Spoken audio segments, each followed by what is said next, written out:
Hi, everybody. This is EP Talk, and this is the All-Stars from EP Talk. Mike Silverman, Bill Sullivan, Andy Little, and Mark Plaster. Okay, and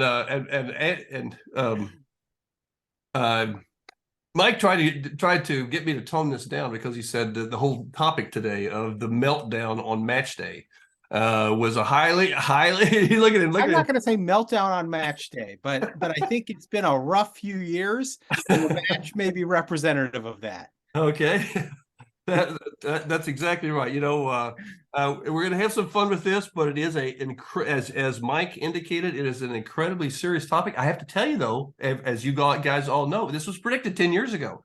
The manpower study was predicted that we would crash in 21, and when the pandemic came out, we were gonna cross the lines. We're going to cross with the number of docs we were producing, and the number of docs we needed. And then in 21, we get this coincidental pandemic that shuts emergency departments down from by 40, 50, 60%, and suddenly, for the first time in 40 years that I've been practicing, ER docs can't find jobs.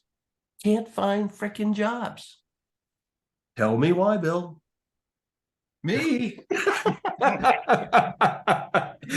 so maybe I should say Andy, because Andy's been actually talking about. I'll tell you a couple things. One is there's closures of emergency departments, especially the small rural places. They're boarding up. So why?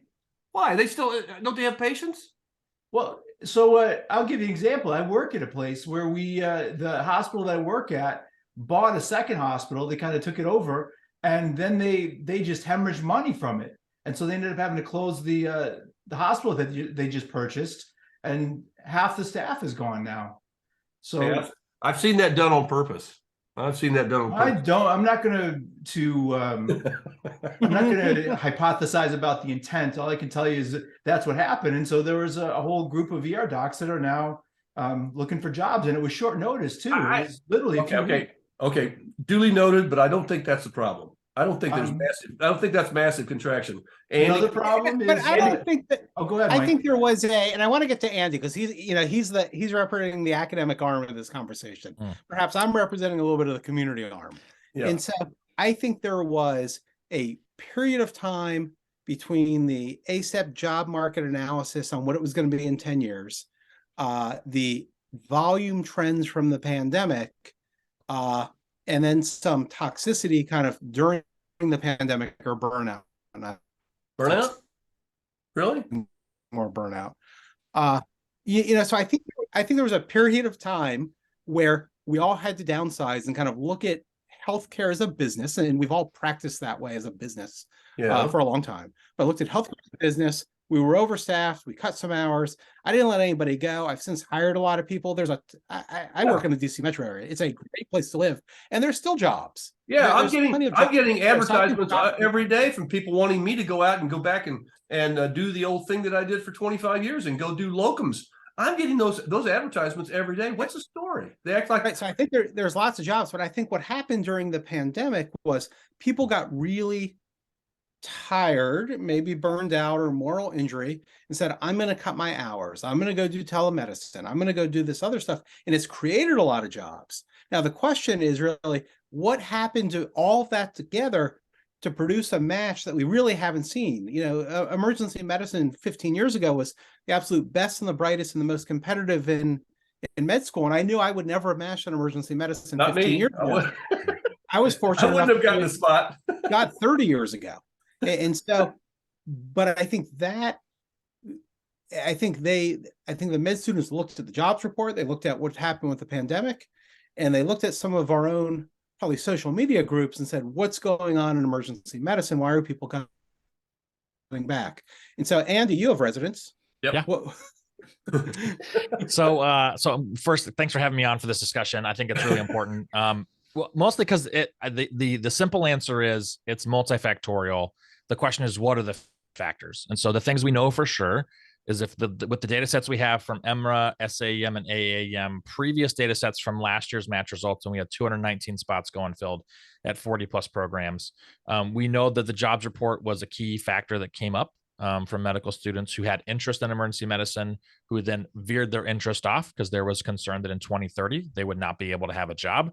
And who wants to graduate from medical school with $250,000 in debt, do 4 years, 3 or 4 years of training, and know that the market isn't great? So that's a factor. We know that the jobs report led to in the initial polls from students in this year's match, most of them received information from their deans and counseling from their deans of academics, their third and fourth year clinical deans, and then their advisors for the match process all encouraged them to have EM be their backup specialty if they didn't get into something else, where maybe in years before that was not the case.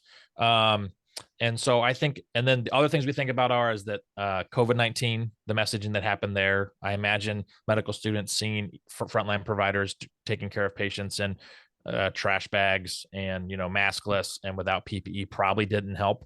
We know there's this odd phenomenon that actually the first match post-COVID, so the 2021 match, we had the most number of applicants in the history of EM. We had 4,300 people apply to EM, this large number. It was like a 600 person jump. And that looked really good for us. But then the next year it was 3,600, and this year it was 3,300. So we saw this in 2-year period, 1,000 less people apply to our specialty, while at the same time you saw an increased number of complement residents, whether by new programs or by existing programs increasing their complement, to where we got to this perfect crossroads where we didn't have enough applicants to fill our spots across the board.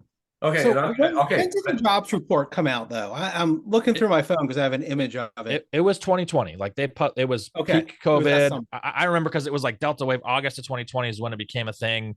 It was kind of published all over all the state ACEPs that year, and then of course was part of the digital ACEP package.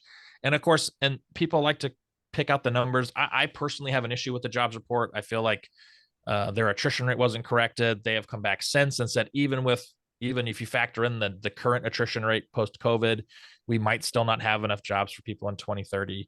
But I really think at the end of the day, there's concerns about job security, but it's a combination of factors. Securement about job, actually having one when they graduate.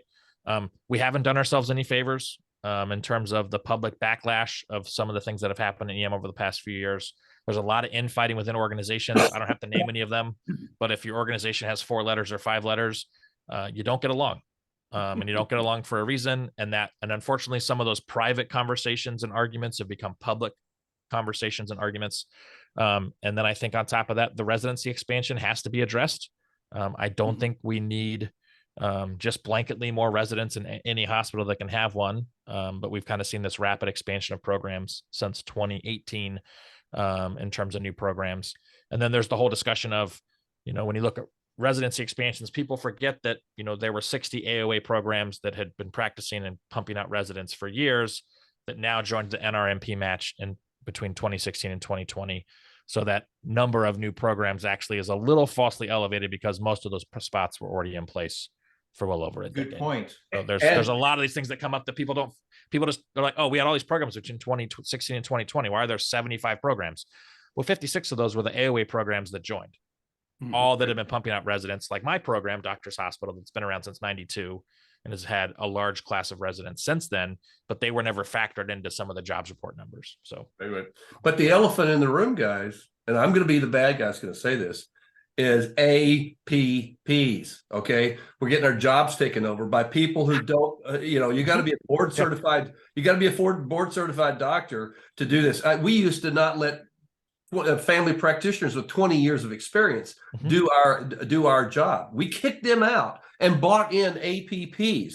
That makes no sense to me. Okay. Well, Mark, think of that. So I trained at a program where when I started there, we had 2 family practice docs who were working. One that's left shortly after I started, but one who was our research director, been in the field for 35 years, but was family practice trained and had to retire from our program because he was not board certified in emergency medicine and could no longer supervise residents. And then magically we were allowed to have APPs see patients with us. I was allowed to do procedures for their patients. And at times I was, now APP integration is now a part of most programs' curriculum of how do you work alongside APPs, where we had qualified people who've been doing this for a long time pushed out of the specialty. So no, there's no doubt that the APP expansion by corporate medicine, because that's who it's doing it, has to be thought in here to where if I'm not saying I wouldn't want to do emergency medicine, but there are more APPs working in EM than when I applied a decade ago, or when I did residency a decade ago. And when I wanted to do EM 20 years ago, significantly more APPs involved. And if you're going into a residency program, if you got a APP residency alongside, you're not going to get the procedures, you're not going to get the volume, you're not going to get anything. That now you're going to be competing against these guys because they want to get trained too. I get that. Okay, I got it. But so I think there are several elephants in the room, and I think this is maybe one of them, but maybe not even. I don't think it's the biggest. really, I think probably the job report, the expansion of residencies. But I think this is something. So I'm a PGY 26. I had to add that up the other day for something I posted. I trained at Hopkins, an ultra conservative, old school academic institution that brought APPs into the emergency department at some point in the 90s when I was a resident. I've worked with APPs my entire time. We worked with them together at Harvard, Mark, and we had great APPs. And I think it's a little bit of how you use APPs. Right. They were always over in fast track. Okay, I know. I remember the guys that were in fast track. I would continue to do that. But the model we're using right now for APPs is that they're double coverage. They're doing, they're doing everything that I'm doing, and so you have to sign off on their charts. That's a big issue. But we're not going to sign off. We're not going to slide into that discussion. But the point of it is, we can get diverted here. The point of it is, it's just a lot more bodies for administrators to choose from. And frankly, as a medical student, if you went out and looked at a residency program and you see all these bodies in the ER, and you wonder, how in the heck am I going to get any training, any experience? And when I went into emergency medicine, I was an old man. There were 3 guys in my class. 3. I mean, we worked our asses off, but you, of course, would like to complain about it, but the truth is, we got a lot of experience, a ton of experience. So I think the scope creep is the real issue. It's interesting. So one of the hats I wear is I'm active in my state chapter of ASAP, and there's always scope creep laws or legislation trying to get through from the APP community. And then you get together with a bunch of doctors and maybe orthopedists and neurosurgeons and hospitalists and ICU and us. And I was on a phone call a few weeks ago, lovely Sunday morning call with, kind of the Maryland House of Medicine. And, orthopedists want independent practice from APPs because they want to spend their time in the OR. They want the APPs to tee up their patients and do their evaluations, and they have them trained and they feel really good about it. Anesthesia's learned how to use them. We see them all throughout the hospital. Again, it kind of comes back to a little bit of the budget and business, in that there is some business aspect kind of throughout the hospital. Now, what we've done is we have probably allowed the scope creep where it begins to take away jobs. And that I think is an issue, and making sure that we have the right provider seeing the right patients, I think is a big thing that we have to work on internally. And if you're a director and how you use it, I remember a good friend of mine had APP seeing critically ill patients in his emergency department, and I was bothered by that. I mean, Bill, you do single coverage. I think the same thing. I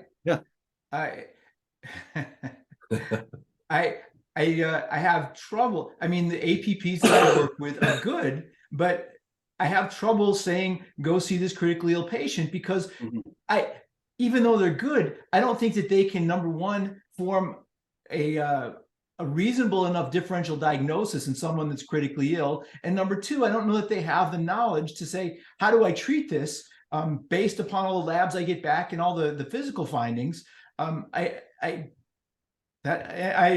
And that's not to say that there's not a place, but I don't think the place is treating critically ill patients. It's the old thing that Greg Henry used to say. I love that guy. He said, the APPs can do 90% of what I do. He said, they just don't know which 90% it is.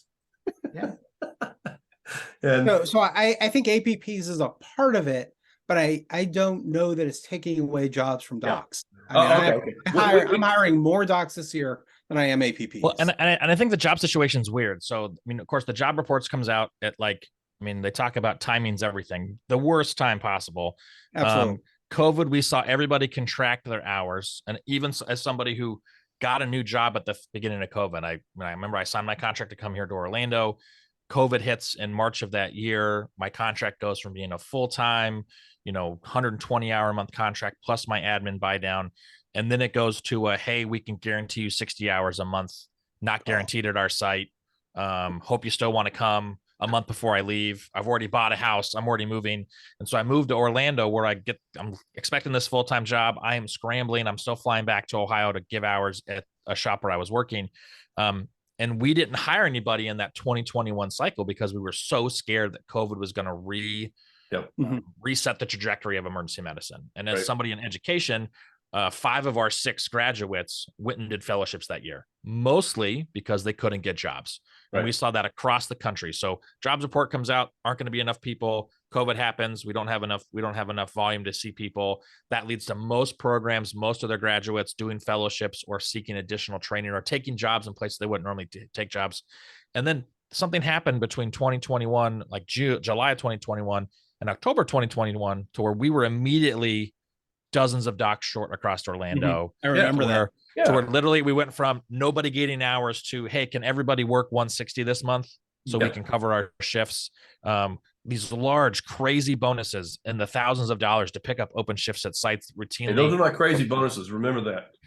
Well, large bonuses that we were not used to because we there you go. Before. There you go. They should be higher. They should be bigger. But to go pick up shifts in places that are usually adequately staffed prior to COVID, but because of COVID, we had enough people leave because they were like, I'm out, and then we had enough people just contract their hours to where now, we're 2023 hiring cycle across Orlando. Our group, we're still going to start July 1st, probably 10 doctors down. Because we can't hire enough people. Historical blip then? Are you saying that you think it's a historical blip? Are we going to Mike says no. Mike says we haven't hit the bottom of it yet. We've got more. I think there's lots of job opportunities for years. Yeah, I think the jobs thing I think it was timing. I'm not going to completely discredit the jobs report because there is some data there that shows that we are going to have the slow aggregation if we keep adding residency programs over time. Where we will eventually have more doctors than we have jobs. And I also think there's also a conversation there about jobs to where, again, I'm working with graduates who have to place every year. It's not that there weren't jobs in 2021. There just weren't the jobs that people wanted. And I say that with like a grain of salt of, critical access hospitals were still having a hard time. My friends that do locums, they were still getting bombarded with contracts. But if you wanted to be in a top 15 city, where you have access to 30 of the finest restaurants in the country that are all 5-star, that's next to an international airport. But those jobs were gone. And those, unfortunately, are where most of these training programs are as well. They're in large cities that offer these amazing lifestyles that residents get used to. But most of the jobs exist outside of those areas to begin with, let alone when it's a contracted market. So I think the jobs thing is going to figure itself out. To me, the big question is, how do we recover the image of emergency medicine that gets people want to apply to it? You know what? It was just a few years ago because when my book came out and we were sort of, we had a lot of swagger, the emergency physicians. I discovered it was a poll, Rasmussen poll, said the sexiest specialty in all of medicine. Guess what? ER docs. Yeah. Right. I was at a soccer tournament last week. I got a lot of mileage out of that with my wife. At least I tried. Yeah. You can only I was at a soccer tournament last weekend, and I had a couple of the other parents come up to me and they're like, wow, is it really like this? What about this? People love ER doctors. I think they love most doctors, but if you're working in the hospital, you've been involved with the pandemic, you're saving lives. And I think we do have the coolest job in medicine. And I've gone back over the last few years, the closer I get to retirement, the closer I'm like, did I do the right career? And I've reflected on this a bunch of times, and there is no other specialty I'd rather be. Me too. It's the babies and the 99-year-olds, and it's taking care of everything that walks in the door, and the STEMIs and the bowel obstructions. Like, we do it all. We're real old school doctors that do it all. And so it's a great job, but I think we do need somebody on the marketing campaign or marketing front to help reshape the image. Right. Well, you convince other people of how great a specialty it is, because it's lost a lot of its luster over the past few years. Well, let me just, I'm gonna throw something out here for you guys. Okay. What if if you don't match on match day, you can't fill it. You're not allowed to scramble. What if the bad program has to contract? If nobody wants to go there and they don't fill, they have to contract. Then what happens to all the people that didn't match? Don't throw them in emergency medicine. I don't want them out. No, I don't want any of those guys. Tell them to go to ophthalmology. Yeah. I will. I'll be the first one to kick back against this. So, I understand the premise of the idea. I think the bigger issue is going to be that what happens when this is now most programs. So I mean, think about it. So last year was 40 programs. This year's 129. If we follow the projections on where next year will go, depending on whose numbers you look at, we're looking at probably 1,000 spots across EM. Probably at over 200 programs won't fill next year. That's okay. I mean, well, and so to me, it's why don't you just have a fewer number of residents for crying out loud? So I think what's going to happen is you saw some of it happen this year, where if you look at, I was at Cord last week and got to speak with, I don't know, over 45 of the programs that didn't fill as part of the match task force that Cord's running with ASEP and the other organizations, and most of them didn't fill their entire complement. They internally took, we couldn't fill our number of spots, so we're only going to fill till this much. And so when we look at the 40 or 50 spots that didn't fill in the SOAP process, a lot of those were programs self-selecting to say, I'm okay not filling my spots. And so some of those, you're going to see some natural contraction with that. And I think the natural thing is that you're not going to have to mandate it, because if you're a program that takes 12 a year and you don't fill all 12 of your spots, which unfortunately happened at a couple programs, it's going to be impossible to fill 12 spots. It's just not going to happen. And so you're going to see this natural, probably either they're not going to fill all their spots. They're going to go back and look at their funding and say, hey, we're really only fully funded for 8. Why don't we just take 8 next year? So you're going to see, I think, some of this contraction. But I think the problem with if you don't fill, you're out. There are so many other factors that play into how the match works, to where I think, unfortunately, like, it's not an even playing field currently. Like, let's just from an educator standpoint talk about recruitment budgets. There are people that have, and there are people that have not. And a great example is, I would consider my program a have not program, because I'm not at a university. So I don't have, an entire IT department that's going to dedicate the virtual aspect. I don't have a huge budget. I'm not going to be sending people $120 Nike pullovers that say, our residency program on them. Wow. Like, multiple people that interviewed with us received from multiple programs this year. Serious? And so when we have a have and have not, environment, you don't fill, it's over. It just doesn't sit well with me, because many of the programs that didn't fill this year are programs that we need doctors at. We need people to practice, train in the community. Okay. That way they can go work in the community. I think there's a fine balance of the overall number of programs somehow needs to go down. The problem is that everybody will cite that ACGME and they are only there to certify if a hospital can handle a residency, and that's it. And that's why I don't say rubber stamp programs, because there have been dozens of programs apply in the last few years that have not been granted having a program. But somewhere in here, either we need to increase the requirements, which is up for debate this year with ACGME, and most organizations are asking for that, which will probably have some programs decrease the number of residents. And when we talk about requirements, we're looking at procedures, LPs, central lines, chest tubes, intubations, and a number of pediatric resuscitations are the ones on the docket that will all go up, that will affect most large programs, to where they'll have to either decrease the number of residents they offer in their program or dramatically change where they send them. And so I think this rubber stamp of, you don't get to have those spots at all, I don't know if I like that, but it does have some merit, Mark. It would definitely solve some problems quickly in terms of your program didn't fill, you're closed, but then we're stuck with orphan residents, and we're stuck with orphan faculty. And so, it's the real life experience that you provide is great, because that's actually really interesting and kind of gets to a little bit of Mark's point. What about caps on residency applications? From what I can tell, just following people on Twitter, you can apply to really endless numbers of residencies. It looks like that the interview process, there may be people that want to interview at your program, may be really interested, but don't get an interview because you had so many other great people to choose from who were really never going to choose your program, because it's easy now in the electronic world to apply to a lot of places. Yeah, I think a thing that can't not be discussed is the players involved with the match, right? And so you've got AAMC who financially benefits from over applying. You have NRMP who financially benefits from over applying and the SOAP process. So you have two large independent private companies who make millions of dollars a year off of the match. And so asking them to change things probably won't happen because it's not in their financial interest. And I'm not trying to throw people at either organization under the No, bus.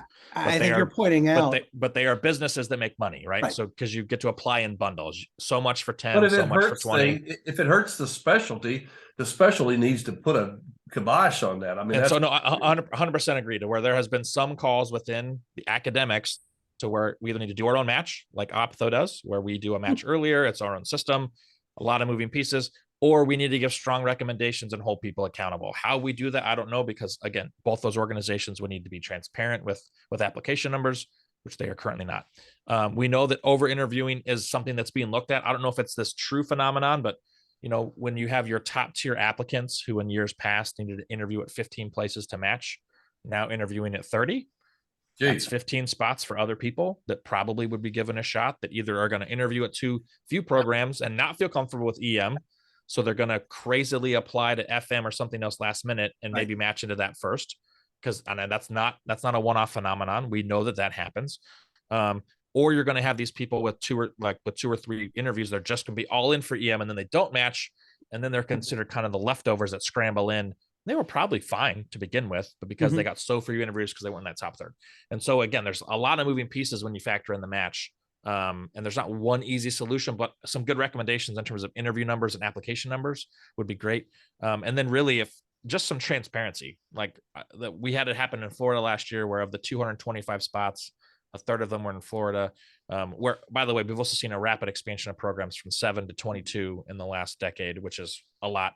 And so, but the issue is that when we all got around the table and we're talking about it, we all realized that we all interviewed probably 50 of the same people for 215 spots. And we can't, all 50 of those people can't come to those 215 spots. And so there is some over interviewing phenomenon that I think plays into this on top of over application. And really, as someone who was a medical student once, I remember it was like, how many places do I have to apply to get into residency? So that's how many I applied to. How many places do I have to, so like people take recommendations seriously. But there's just so many factors involved with the match that it's a crazy game. And we've got to figure something out. And unfortunately, the only immediate thing that has come out of all these work groups is how do we convince more people to apply to our specialty? So I think that is definitely part of it. Like we need to kind of market the specialty because it's a great specialty. It's probably not the lifestyle specialty we all thought it was when we were. And COVID doing put that nights up. were really cool back in the day. They're not cool anymore. Yeah, and I think COVID put that on, like put it on the front line that we are no longer, like, we're a critical access specialty that requires you to be there for everything. And all, it sounded great until there was a pandemic. So you can actually get killed going to work. And now you can, but the whole point is that before it was like, oh, EM's great. We had never had our true like testing grounds. We had that isolated mass casualty incidences, which sounded great. And then COVID hit and everybody got affected. And working a 14-hour shift with the same N95, and the same two and the rotating two different gowns for all your procedures, that was no longer glamorous. And this happened in the age of social media where we all decided to go on Twitter and post our pictures. And I think if I was a first-year medical student looking at people working at EM, I really must love this, or nope, I'd pick something else. Yeah. Because you didn't see anybody else doing that. Bill, you've been too quiet. He's been too quiet. We need to get back. It's unusual too. To Andy's point, when back in the COVID, when everybody was, wearing the same PPE and stuff, a lot of the specialties weren't doing any procedure, like orthopedics couldn't do surgery. Surgeons weren't doing surgeries. They weren't making any money. So you want to say this is a horrible specialty just because you got to go to work and earn money? I would tend to argue that a little bit. And it's no, Bill, I will tell you, to me, the best thing about our specialty is that we were able to show that we were the specialty that flexed.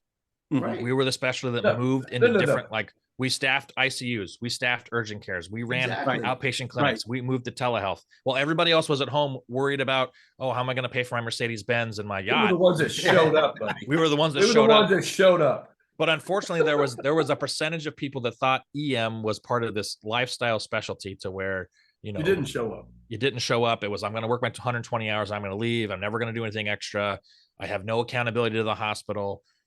And although that might have been like kind of what we did, it's not the real. Yeah, that was 20, 30 years No, ago. I still life- think it's a lifestyle specialty. I can work 5 shifts a month if I want. Yeah. And I can work 15 shifts a month if I want. So it's not like you have an office where you've got to go in 9 to 5, 5 days a week, every day of the month or every week of the month, and you get 3 or 4 weeks vacation. No, but I say that's what some people, I still believe that we have the best job in EM.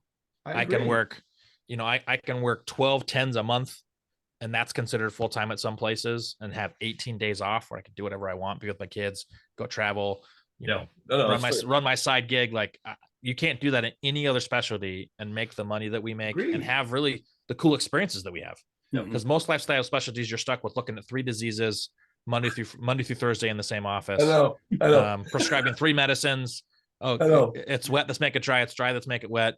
Let's try a steroid. Sorry to throw derm under the road, but like everyone's like, oh, derm's the best. And I was like, they're laughing at us as they drive their Mercedes Benz, though. So my cousin's my cousin's an orthopedic surgeon, and he does like 6 knees every Tuesday and Thursday. It's the same. And I mean, my God, I think I would absolutely put a bullet in my head if after about the 15th of those. When I had an opportunity to switch from EM to orthopedics, and I went in and did it one time, and I came on, my wife said, what do you think? And I said, I could not do this.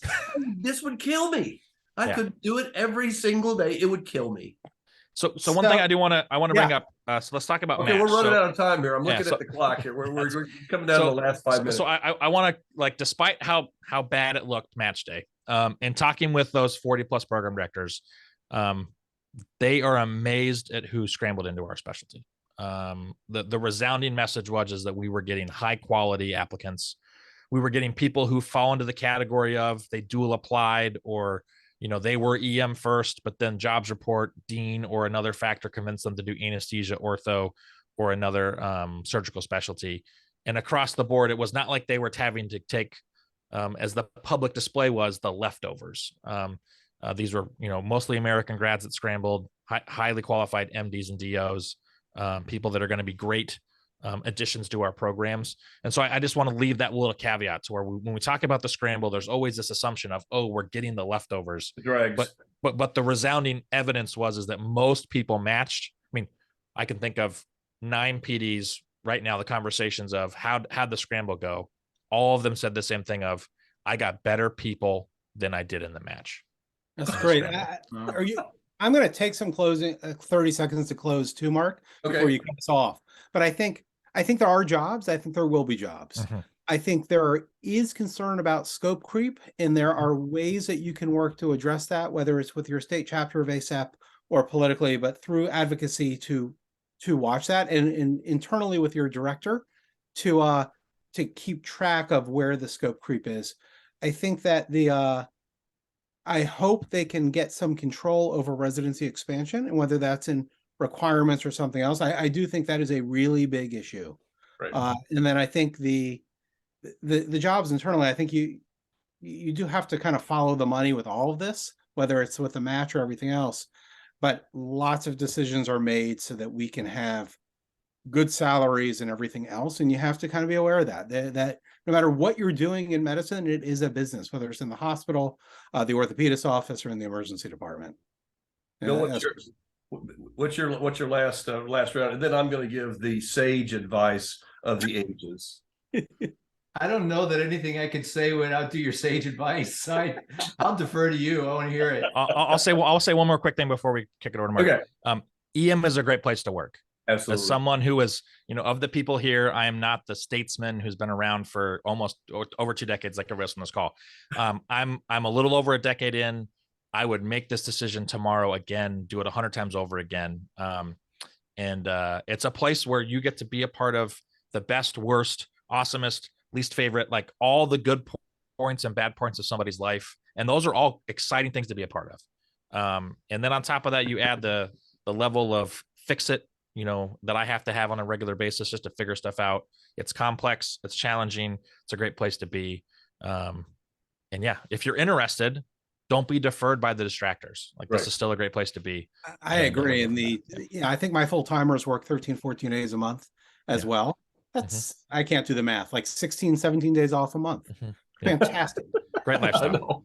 I'll give you one example. My daughter always, when I leave for work, she'll always say, Dad, drive safe and save lots of lives. And I can actually come home and say, you know what? I did save a life. I do on a regular basis. I don't know that there's that many other specialties where you can make a big difference in someone's life like that. Yeah. So we shouldn't be taking the beating we're taking. So Mark, you got 2 minutes. Go. Right. I got 2 minutes. I got 2 minutes. Number one, old guys like me, okay, get out, retire.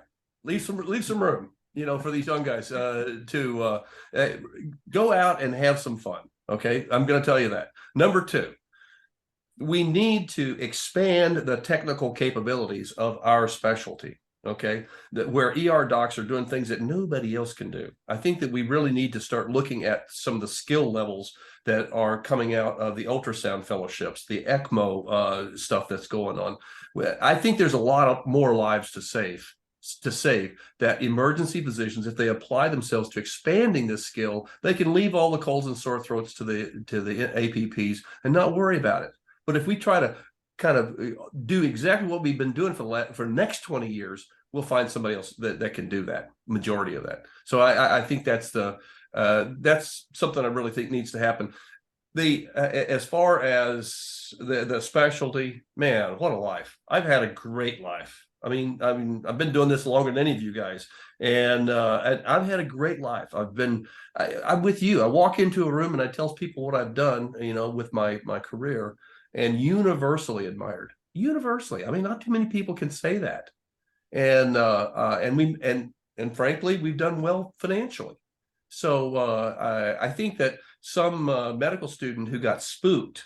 There's a reason why I brought up the whole blip thing. Who got spooked by the jobs report or something needs to sit down and take another look at it and realize that this specialty is always going to be there. Always. Okay. It may be competitive, which means that you need to be a really good student. You need to do really well. But you will always have good work to do. So that's and there we go with the All-Stars. That's what I knew we'd have.